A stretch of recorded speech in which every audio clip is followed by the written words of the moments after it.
जेजू म्हळ्यार तांकां जायनासलो कित्याक जेजू सगळें कार्य रुपी करतालो आपण जें कितें चिंतलां तें कितें उलयलां आनी त्या प्रमाणे तो जियेतालो आनी त्या प्रमाणे जियोंक ह्या परिदेवांक बारीत त्रास लागताले आनी हें जेजूक अजीर्ण जाल्लें ताणें तें करचें ताका बरें दिसोंक ना कित्याक म्हळ्यार ते दुबळ्या धाकट्या वयर जायते कायद्याद्वारे जायत रेग्रोद्वारे तांकां कंट्रोल करताले तें जेजूक बरें लागोंक ना त्या देखून जेजू कितें करता जेजू म्हणटा जें कितें तें सांगतात तें तुमी करा जें कितें तें करतात तुमी करिनाकात कित्याक म्हळ्यार ताणें सांगचें सगळें तुमकां बरें आसा ताणें चिंतचें बरें आसा पूण जें कितें कार्य रुपी तें हाडटात आपळे तें मात तांकां समज सारकें तें हाडटाले शिवाय नियमा प्रकार ते वचनातले नियम हेरांक मात्र सांगचें पोबेक सांगचें आनी आपणान करतना दुसऱ्यांत करचें आसलें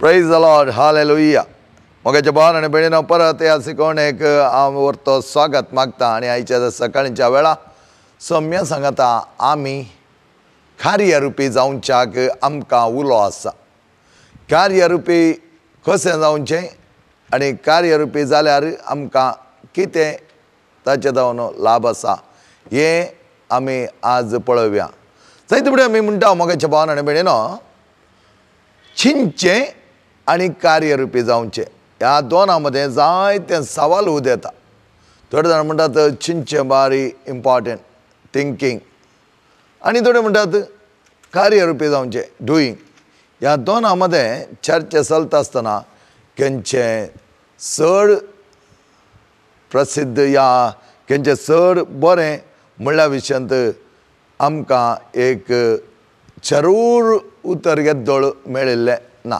कित्याक थोडे फुडें दोनीय जायचें म्हणून सयत भोगुल्लें आसा चिंतचें जायते चिंतप आटोवचें आसा चिंतपी फिलॉसॉफर आसात कौलेक चिंतप तांचें त्या चिंतपाद्वारे जायते तांची बरपां भायर आयिल्लीं आसात आनी हें चिंतपूत जावन तें उरलां आनी त्या देखून आमी थोडे फुडें म्हणटा हो एक फिलॉसॉफर कित्याक म्हळ्यार ताणें चिंतचें त्या प्रमाणे आसा म्हूण आमी सांगता कार्य रुपी दाखोवचें हें आमच्या जिवनांत आमी करचें अस्तित्व करचें आनी हें जियेत आसतना आमचें चिंतप आनी आमी कार्यरुपी जावचें दोनी सांगाता गेलें जाल्यार बरें आसा ताचें सांगता आनी एक आमी ऍड करूंक आसा उलोवचें कित्याक उलोवपी आसात कशें चिंतपी आसात तशेंच उलोवपी आसात आनी कशें उलोवपी आसात तशें कार्यरुपी चलोवचें आसात आनी हें उलोवचें एक देणेंत म्हणल्यार बरें सांगया जायते जाण उलोवच्यान बारी हुशार ताका मिक्कोवंक जायना कित्याक म्हळ्यार तो बारी उलयता ताचें उलोवणें तशें आसा आनी तो एवढी उलोवंक धरल्यार सोडूंकूच सोडिना म्हणटात पळया तशें म्हळ्यार उलोवचेंच हुशार म्हणत जर्मनचो हिटलर बारीच एक बरो उलोवपी ताचें उलोवणें अशें आसलें की त्या उलोवण्यांत ते भरम आसलो आनी एक त्या उलोवण्यांत एक कमांड आसलो आनी तसलो उलोवपी तो जावन आसलो पूण ताणें कार्यरुपी करचें तें दुसरें उलोवंक हुशार उलोवचें पुरा बरेंच तेच प्रमाणे आमी पळयलें जाल्यार पारिजेवी उलोवंक बारी हुशार उलयताले कायद्या विशयांत साबता विशयांत रुली विशयांत नियमा विशयांत जायते ते उलयताले पळय आनी त्या देखून आमकां जायते फुडें आयकोंक मेळटा पारिजेव फकत उलोवपी जावन आसले चिंतले जावंक पुरो चिंतो आसचे कित्याक म्हळ्यार तांचे थोडे खोटेपण तें दामच्या खातीर तांणी तें उलोवन तें दंपल्लें जावन आसा त्या खातीर जेजू म्हळ्यार तांकां जायनासलो कित्याक जेजू सगळें कार्य रुपी करतालो आपण जें कितें चिंतलां तें कितें उलयलां आनी त्या प्रमाणे तो जियेतालो आनी त्या प्रमाणे जियोंक ह्या परिदेवांक बारीत त्रास लागताले आनी हें जेजूक अजीर्ण जाल्लें ताणें तें करचें ताका बरें दिसोंक ना कित्याक म्हळ्यार ते दुबळ्या धाकट्या वयर जायते कायद्याद्वारे जायत रेग्रोद्वारे तांकां कंट्रोल करताले तें जेजूक बरें लागोंक ना त्या देखून जेजू कितें करता जेजू म्हणटा जें कितें ते सांगतात तें तुमी करा, जें कितें ते करतात तुमी करिनाकात. कित्याक म्हळ्यार तांणी सांगचें सगळें तुमकां बरें आसा, तांणी चिंतचें बरें आसा, पूण जें कितें कार्यरुपी ते हाडटात आपळे ते मात तांकां समज सारकें ते हाडटाले शिवाय नियमा प्रकार ते वचनातले. नियम हेरांक मात्र सांगचें, पोबेक सांगचें आनी आपणान करतना दुसऱ्यान तें करचें आसलें.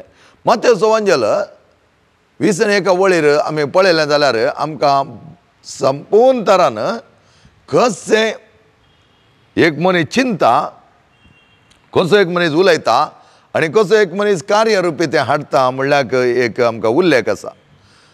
बापूय गेलो आनी व्हडल्या पुता लागीं म्हणा लागलो, आज तूं दाका मळ्याक वच. आनी व्हडलो पूत कितें म्हणा लागलो, हांव वचना, म्हाका जायना, हांव वेच्या बरी ना म्हणा लागलो. पूण उपरांत तसो व्हडलो पूत चिंता, आज बापायक खंय काम आसा, बापायक खंय वचोंक आसा, त्या देखून ताणें म्हाका विचारलां आनी म्हाका विचारल्या देखून हांवें वचत जाय म्हणलें एक भोगपताचें तें परिवर्तन जाल्लें जावन आसा. आनी तो व्हडलो पूत चिंता, हांव गेलो जाल्यार बापायन सांगलें तें उतर, हांव वचना म्हणलें जाल्यार बापायक गरज आशिल्ल्या देखून तो वचोंक चिंता.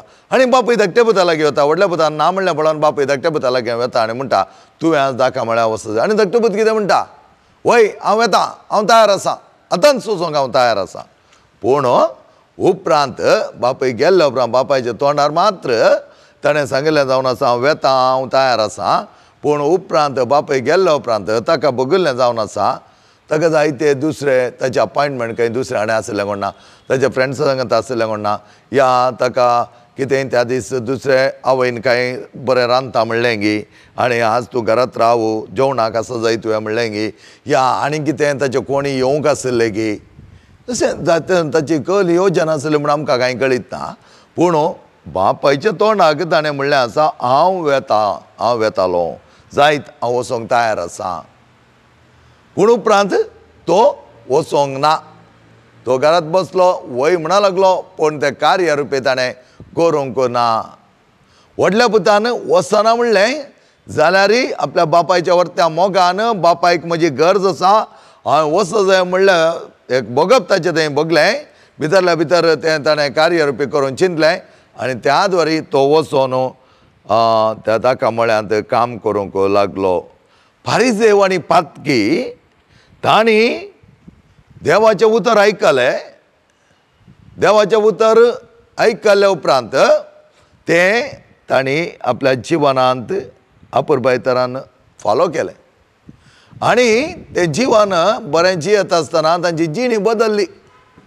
ताका ते फारिजेव सगळे जाण कपाटी नातले, थोडे फारिजेव तांची जिणी त्या जेजूचें उतरां आयकोन तांणी तांचें जिवन परिवर्तन केलें आनी जिणी बदलिली. पयल्या कोरिंथकारांक बरयल्ल्या पत्रांत आमी पळयलें जाल्यार 3रो अध्याय 13व्या वळींत आमकां अपुरबाय तरान कितें सांगिल्लें आसा. 3रो अध्याय 13वी वळ आमकां अशें सांगता, 12 आनी 13 वटूक आसा. पूण ह्या बुन्यादीचेर भांगरान, रुप्यान, मोलादीक रत्नांनी, रुखान, तणान वा बतेनान कोणीय बांदीत जाल्यार हर एकल्याचें काम स्पश्ट दिसून येतालें. सोम्याच्या दिसा तें परगट जातालें, कित्याक तो दीस उज्यान उदेतलो आनी उजो हर एकल्याचें काम वारोवन पळयतालो, हर एकल्याचें काम वारोवन पळयतालो. पळय हांगा व्हडल्या पुताचेंय धाकट्या पुताचें दोगांचीं कामां वारोवन पळयता आसतना व्हडलो पूत आपूण वचना म्हळ्यार बापायच्या वर्त्या मोगा खातीर तो वचोन ताचें काम ताणें तिरसिलें. Praise the Lord, hallelujah, hallelujah, hallelujah, hallelujah, hallelujah. पळय मोगाचें न्हू, जाकोबाच्या पत्रांत आमी पळयलें जाल्यार पयलो अध्याय, जाकोबाचें पत्र पयलो अध्याय 21 आनी 22 वळ आमकां अशी म्हणटा की 21 आनी 22 वळ अशी आसा, देवाचें उतर तुमी आयकल्यात मात्र फावना, त्या उतरा प्रमाणे तुमी करी जाय. पळयात, त्या उतरा प्रमाणे तुमी करी जाय, ना तर तुमकांच तुमी पटयतात. उतर आयकोन त्या प्रमाणे करिना तो आरशांत आपले सारकें पळयतल्या मनशा बरें आपणाचे सारकें तो पळयता आनी चलतत रावता आनी आपूण कसो दिसता तें घडयेन तो विचारता. तर जाकोब म्हणटा तुमी आयकल्यार मात्र पावना, चिंतल्यार मात पावना, तें तुमी कार्यारुपी करी जाय. उतरा प्रमाणे तुमी चला जाय, करी जाय, कार्यरुपी जाय. आमी वेता आयकता पूण कार्यरुपी जायना तर फायदो ना. त्या देखून आमी जायते जाण म्हणटात वेतात, आयकतात, बसतात, फॉलो करतात, सगळें करतात, पूण आपल्या जिवनांत ते कार्यरुपी करिनात, आपल्या जिवनांत ते चलयनात, त्या प्रमाणे ते चियेनात. त्या देखून म्हणटा जाकोब तुमकांच तुमी पटयतात, तशें केलें जाल्यार फकत चिंतप जावन तें उरलें जाल्यार कांयच फायदो ना. तेजे उपरांत आमी रेतेरीक वचून ह्या खंयच्याय आत्मीय कार्यांक वचून त्या आत्मीय कार्यांनी भागीदार जावंक जाय. त्या आत्मीय कार्याचें फळ आमचे थंय जायते वर्त्या मापान तें आमी जिवंक जाय. आनी तशें आसता आमी वेता, आयकता. थोडे ह्या दिसांनी बारीच ऑनलायनीर आमी युट्यूबार तांतू मेळचे सगळें आयकता, पूण आयकल्या उपरांत आमी तें कितलें कार्यरुपी करून घेता. थोडे जाणांक आमकां संवय जाल्या. हांव थोडे कडेन गेल्ले जाल्यार पळयलें मागण्यांत दवरलां आनी ती त्या मागण्यांत नात. एका घरा गेलो हांव आनी त्या घरा वता आसतना उलोवंक सयत ना ती, इल्ली मालगाडी आसली. म्हाका एक बगलें कसली मनीस गाय. मागीर हांवें म्हणलें ती कितें उलेना तोंड्याना कितें काय म्हण विचारलें. ताका तिचो धूव आनी जावं आसली. ना ते मागणें आयकता, मागणें चुकोवंक जायना तें. हांवें म्हळें मागणें आयकून मनशां पण होगडोन घेतल्यार कांयच यूज ना. मनशां पण जिवंक जाय. फकत तें खंय दवरलां आनी हिच्यात संवसारांत आसा, कोण आयल्यार पडोन वचोना, लोकांच्या नदरेक मागणें आयकता. मागणें आयकोवचें एक आनी तें मागणें उतरां त्या प्रमाणे जियोवचें वर्तें जावन आसा. त्या खातीर आमकां जाकोबाच्या पत्रांत तो सांगता तुमी त्या प्रमाणे करी जाय, आयकल्यार मात्र पावना. आयकोंक येता तें बारीक सलीस जालां, मनशांक खंय दवरचें आनी तें आयकोवचें त्या प्रमाणे आसचें आनी त्या प्रमाणे जियोवंक पळोवचें. तशें आमी जिये जाय, आयकोन या वाचून बसल्यार पावना. व्हडलो पुतो सगळ्या मतीन दवरता, सगळें मतीन दवरता आनी त्या प्रमाणे तो जियोंक पळयता. परत जाकोबाचें पत्र आमकां कितें म्हणटा म्हळ्यार पळया, पयलो अध्याय 14वी आनी 15वी ओळ अशें म्हणटा. पळया 14वी आनी 15वी ओळ आमकां म्हणटा बगर हर एक व्यक्तीक आपलोच ओडण्यो ताळण्यो हाडटात, ताका बुलायतात. एक ओडणी गर्भे जाताच पातकाक जल्म दिता आनी पातक परतें वाडटास मरण हाडटा. पळया त्या देखून तुवें कितें पुंजोवन दवरताय, तुजें वायट करूंक चिंताय, तें परत ताका तुवें सगत दिता आसतना तें वायट जावन परिवर्तन जाता. त्या खातीर मातेवचो एवांजेल 12 अध्याय 34 वळेन म्हणटा तुवें कितें पुंजोवन दवरलां तेंच भायर येतालें. त्या देखून जेजू म्हणटा न्ही केताळे जें कितें पोटाक वेता भितर वता तें तुका वायट करूंक शकना. ताच्या बदलाक जें कितें तूं ज्या काळजांतल्यान भायर येता तें उतरां जावं दी, तें भोगप जावं दी, तें तुका वायट करूंक शकता. त्या देखून कितें तुज्या काळजांत पुंजोवन दवरताय, वायट पुंजोवन दवरल्यार त्या प्रमाणे तें हांगा कितें म्हणटा हो वापर तर जे उतरां तो वापरता आनी म्हणटा एक ओडणी गर्भे जाता पातकाक जल्म दिता, ती थंयत दवरन ओडण्यो ताळण्या हाडटात, बुलायतात, मात्र न्ही ते थंयत दवरन दवरन दवरन दवरन पिलां काडटात म्हणटा आमी. कित्याक म्हळ्यार ते ओडण्यो बलिश्ट जातात. बलिश्ट जाल्ल्या उपरांत ताची पाळां उमटून काडूंक कश्ट जातात. त्या तुका आमी म्हणटा ल्हान झाडां आसतना तें उमटून काडूंक सुलाभ, एक वेळा ताची पाळां बलिश्ट जालीं जाल्यार तें आमकां उमटून काडूंक जायना. Praise the Lord, hallelujah, hallelujah. देवाच्या वर्त्या जिवनांत आमी भागीदार जाता आसतना कितेंय वायट आमी पुंजोवन दवरचें न्ही, काळजांत दवरन त्या प्रमाणे जिवचें न्ही. त्या देखून आमी म्हणटा कितें आसा तें कितें आदलें तें काडून उडय, ताका जागो ना. तें दवरून घेतल्यार कांय फायदो ना. तें दवरून घेतलें जाल्यार वायटूच तुज्या मोतींत परत परत विस्तारतलें, वायटूच तुज्या मोतींत येताले आनी त्या प्रमाणे वायटाचे कर्ण्य करूंक तुका प्रचोदन मेळटलें जुवाय प्रेरीत करचें ना प्रेरण दिवचें जावन आसा देवान आनी तें देवाच्या उतराचें प्रेरण आमी सदांच घेवन आमी त्या प्रमाणे चलच्याक आमकां आपोवणें दिल्लें जावन आसा आमच्या काळजांत देवाच्या उतराचें बी किरलोंक जाय देवाच्या उतराचें बी किरलत आसतना उरले कितें नाल्यो आसात ते सगळे नापयस करूंक आमकां जाता एकादो वेळार देवाच्या उतराचें बी आमच्या काळजांत किरलां ना देवाच्या उतराचें बी आमच्या थंय तें व्हड जायना तें वाडना तर कितें किरलतलें नल्यो किरलतले नाका जाल्ले कसरो किरलतलो नाका जाल्ले ते झाडां आसतालीं आनी तातूंत जावन तुका कांय फायदो ना तीं झाडां व्हड जावन येता आसतना बरें बी किरलोंक तें ईट आसचो ना जागो आसचो ना त्या खातीर आमी म्हणजे आसा देवाचें उतर आमच्या काळजांत आमी जागोवन दवरूंक जाय आनी मोरी माय हें जागोवन दवरच्याक आमकां बरें एक निदर्शन जावन आसा आदर्श ती जावन आसा मोरी मायेचें आदर्श आमी घेतलें जाल्यार तिणें चिंतलें तिजें चिंता पाटयलें उलयली तेंच कार्य रुपी तिणें करून घेतलें ती खाली सोण सोडूंक ना कार्य रुपी करून घेतलें आनी हातूंत आमी पळोवंक जाल्यार आयकोवचेंय तातूंत आसा चिंतच्यांत आयकोवचें आसा कित्याक आयकल्या देखून आमी चिंतूंक वेता चिंतल्या देखून आमी उलोवंक वेता उलयल्लें आमी कार्य रुपी केलें जाल्यार तें बरें आसा मोरी मायेन कशें तें केलें मोरी माय पयल्यान आमी पळयलें जाल्यार बडवेच्या उतराक कान दिवंक लागली बडवेच्या उतराक तिणें कान दिलें सश्ट कान दिलें आनी केन्ना तें देवाचें उतर बडव्या मारिपात आयलें म्हण तिका कळ्ळें त्याच वेळार तिणें संपूर्णपणान तिची ओप्पिगे दिली समर्थी दिली समर्पण केलें आनी ती म्हणा लागली हांव तयार आसां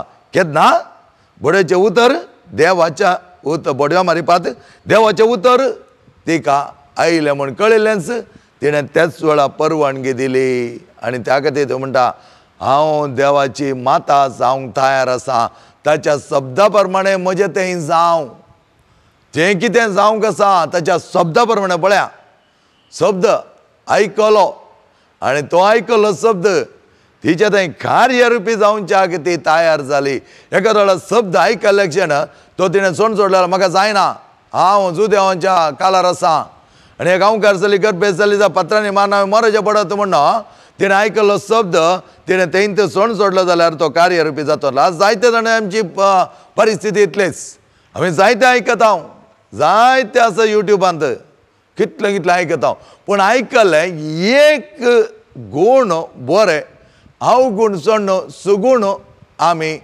आमच्या थंय आसा केल्ले जाल्यार आज आमी कितलीं ग्रेस्तां जाता आसल्या आमचे सुगुणाची ग्रेस्तगाय आमचे थंय आसती आसली आनी तसली ग्रेस्तगाय दिवचें जावन आसा देवाच्या उतराच्या कार्य रुपी केल्ल्या देखून फकत आयकोन फकत वाचून आनी त्या प्रमाणे वगेत रावल्यार जायना उलयल्यार मात पावना तें आमी कार्य रुपी करून घेवंक आसा मोरयेन तें बऱ्या तरान कार्य रुपी केलें त्या देखून कितें म्हणटा वांजलिस्ट म्हणटा मोरयेन सगळें आयकलें आनी सगळें जागोवन दवरलें तिच्या काळजांत हर एक जागोवन त्या देखून तिणें जागोवन दवरल्या देखून तें देवाचें उतर तिचे थंय मनशा रुपी देवोन आयलो शब्द देव जावन आसलो शब्द देवाचो आसलो आनी तो मनशा रुपी आवयच्या गर्भांत वाडावळ ताची जाली पळया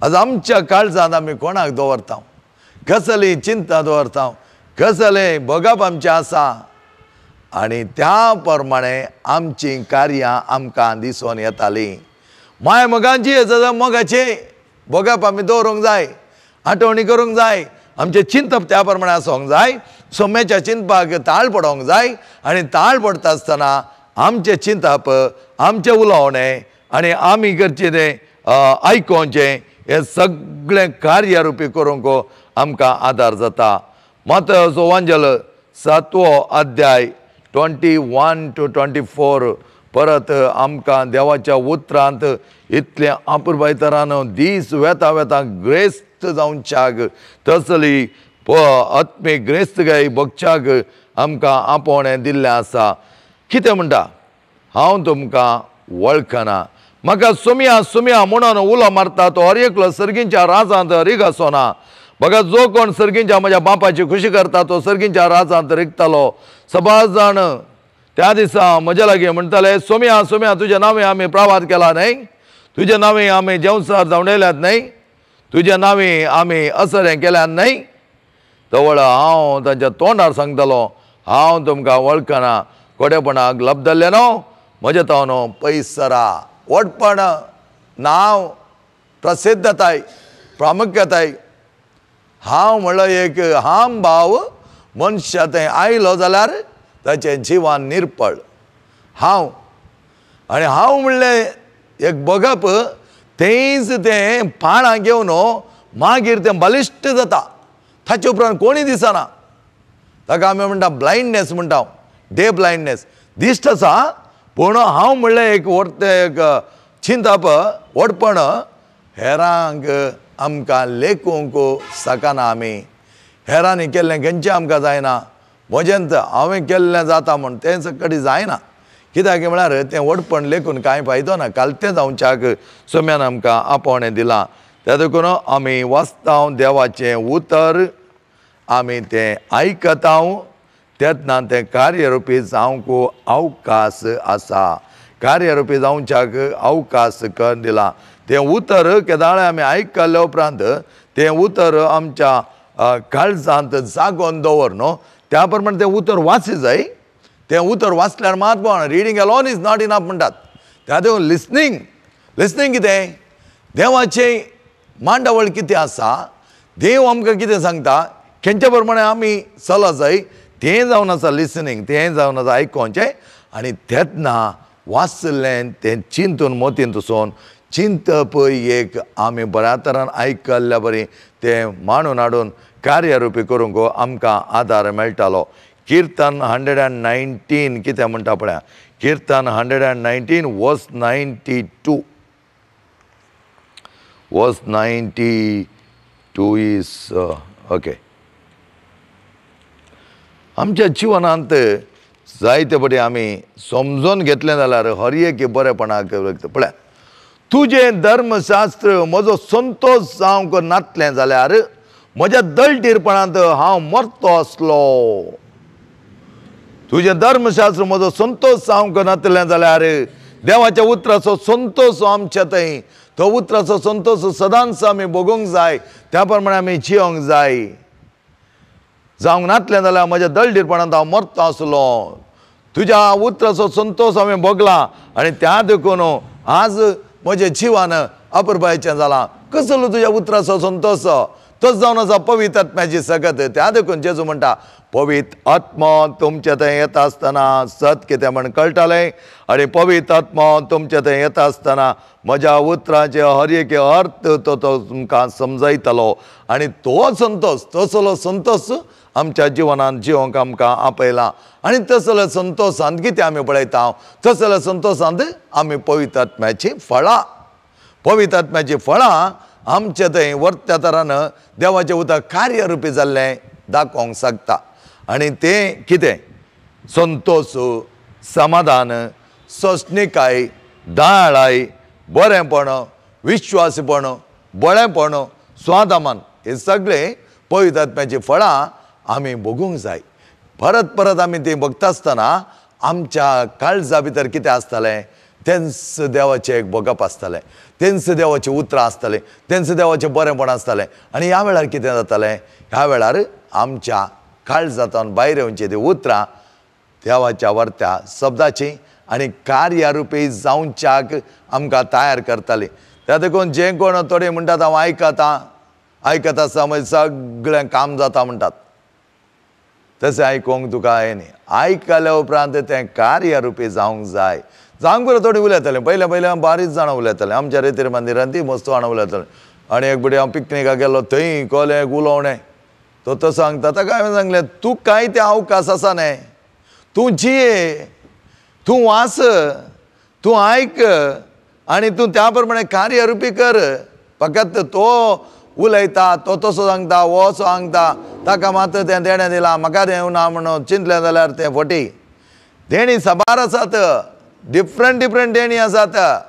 तेच पळयतात म्हजी फळां हर एक लागी दिवंक सकता जेजू कित्याक तीन ताका मात एकल्या थोड्या जाणांक मात दिवंक म्हूण ताणें दिवनान हर एकल्या की पवित्र आत्म्याचे फळांचो उपयोग करून घेवंक जाता ती फळां आमचे थंय आमी जिवंक जातात आनी तसलें जिवन आमी जेवच्याक सोम्या लागीं आमी या त्या देखून मोगाचें न्हू तर्क आमी केलें जाल्यार चिंतचें बरें गी कार्यारुपी करचें बरें म्हूण पळयलें जाल्यार दोनूय जाय पडटा दोनूय जाय तेंच जाता हेंच जाता म्हूण आमी सांगूंक जायना थोडे तर्क करतात खाली कार्यरुपी जावचें बरें तुजें चिंतप बरें ना तर कार्यरुपी कशें जावचें तुजें उलोवणें बरें ना तर कार्यरुपी कशें तुवें आयकल्लें बरें ना तें आयकल्लें बरें जीर्ण करून घेवना तेजें बरेंपण तुवें साकोंक ना तेजें बरेंपण तुजें थंय काम करूंक साकोना तर तुवें कार्यरुपी कशें जावंक जाता तर आयकोवचें जावं दी चिंतचें जावं दी उलोवचें जावं दी हें सगळें आमकां आमच्या जिवनांत देवाचें उतर कार्यरुपी करून